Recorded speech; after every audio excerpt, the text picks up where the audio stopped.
crois qu'il y a beaucoup de gens qui estiment qu'il faut qu'il y ait cette transition. Mais il vaut mieux avoir une transition que d'avoir une guerre qui continue. Maintenant, attendons voir ce que nous allons décider. Mais comme aussi au Burundi, nous avons cette habitude d'organiser les élections maintenant, ça fait la 3e fois. Maintenant que les partis politiques existent bel et bien, je pense que nous pouvons également organiser très vite des élections. C'est-à-dire, plutôt que de prendre 3 ans ou 4 ans, comme on a fait pendant la transition passée, prendre une courte transition juste pour la préparation des élections. Ça, c'est faisable aussi. Mais aussi, il faut savoir qu'il y a des défis que nous devons lever pour une meilleure organisation des élections. La question des Imbonerakure. Ce sont pas des gens qui vont disparaître en une minute. La question de la réorganisation de ces partis politiques qui sont qu'on appelle les partis Nyakuri, qui sont des dédoublements à gauche à droite. Nous voudrions que tout cela disparaisse. La question du retour à la paix.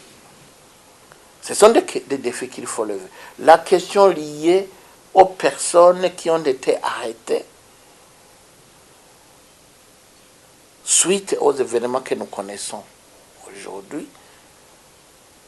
Ceux qui sont emprisonnés par rapport au coup d'État du 13 mai, je crois.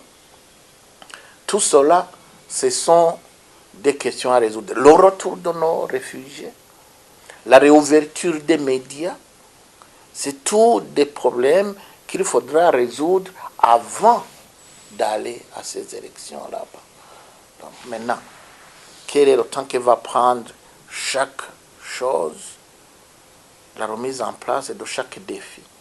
C'est tout cela qu'on va évaluer. Mais moi, je me dis qu'une période de transition, on en aura besoin au minimum un an, au minimum. Ça, c'est une projection qui est dans ma tête, mais qui peut aller jusqu'à 4 ans ou 5 ans. Alors maintenant, la suite. Qu'est-ce qui va diriger cette transition? Vous voyez, aujourd'hui, personne n'a plus confiance aux institutions actuelles jusqu'au sommet de l'État. Quelle sera la solution à ce niveau-là? Je n'en sais pas.